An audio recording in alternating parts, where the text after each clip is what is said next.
Next boss fight is the Guardian Ape. Now the Guardian Ape can be a bit tricky at first, but it's really about just having patience and waiting for an opening, especially with its first phase. His attacks can be a little sporadic looking, and they're all pretty quick, so you'll want to just keep your distance and keep running around him.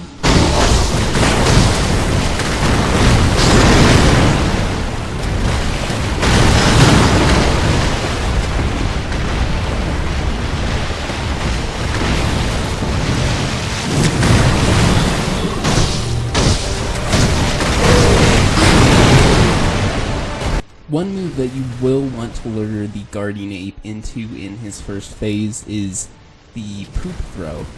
And if you keep a medium to long distance, you can usually bait him into using it. If you're close enough, you can run under his throw and get behind him to do some damage. You'll want to make sure that you're not too far away though, because if you're too far away, you will get hit by it and it'll do some poison damage to you.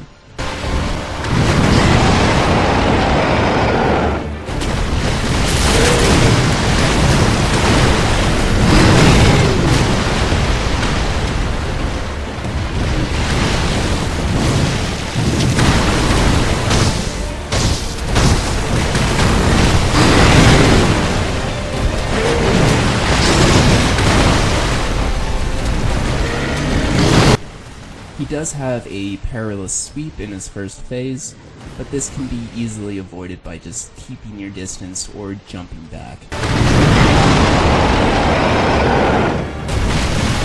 When the monkey does his roll move, you can either get on the bottom side of him or on the top side of him, and you can do some damage while he's doing his roll, but you'll want to make sure not to be on either side of him, as it does do quite a bit of damage.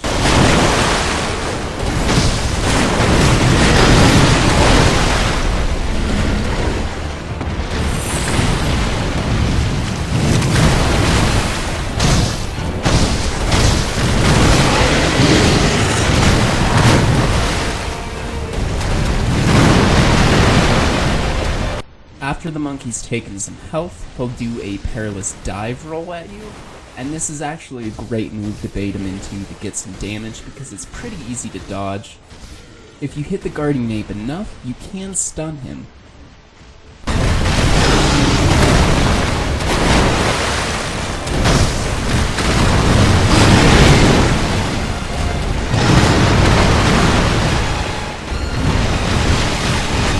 For the most part, this fight's just about keeping your distance and knowing when to move in and make a move. It's about baiting him into doing certain moves so that you can get some good damage on him without much risk to your own health.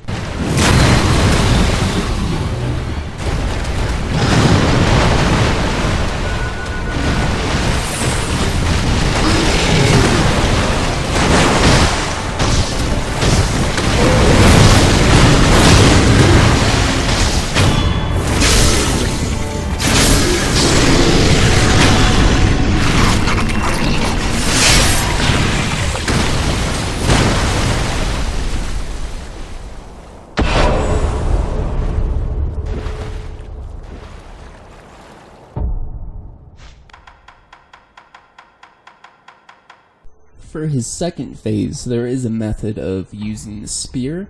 If you can deflect certain attacks at the right time, you can stun him and actually shove your spear down his neck and do quite a bit of damage, and it'll pull out a centipede that'll do even more damage. And for a good portion of the beginning of this video, I try to do that, and it's kind of to a loss, because I'm not really good at doing that. So eventually I do switch to the Mortal Blade and just using that,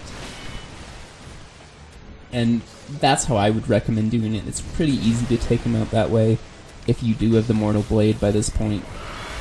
If you don't, you can always go get that and then come back, or you can try the spear method. In this phase, he has a perilous scream, which you can kind of see him wind up and do, and then he'll let out a blood mist that you'll want to clear out of. You want to make sure that he doesn't corner you at any point, because if he corners you with that blood mist, it can take you out pretty quick. If you are using your Mortal Blade, you can actually interrupt the blood mist if you're close enough and you can time it right. But if you don't get the timing quite right, it doesn't fully interrupt him, so you can be setting yourself up for a bad situation. Whenever he dives, you'll want to jump over and get to his side, or just run to the right and get under him. This way you can do some damage before he can get back up. But I play quite reserved for a good portion of this just because I was having a lot of issues with this phase. This phase actually isn't that difficult once you learn his moves, but it's just a matter of learning his moves.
This phase is less about baiting him into a move and more about playing it smart and waiting for an opening.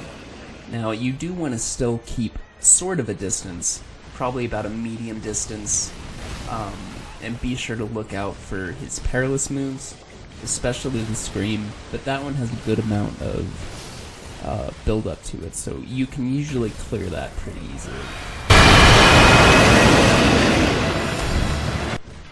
For his other moves, you just want to make sure to block, because they are all blockable. And if you need to recover your posture, just take a step back and create some distance.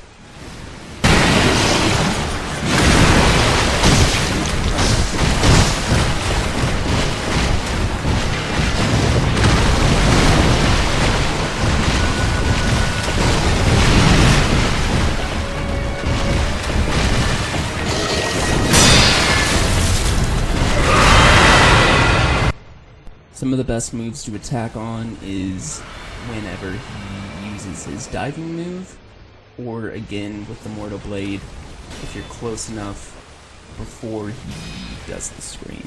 But I don't really catch on to that till later, so you won't see me using it a lot in this video.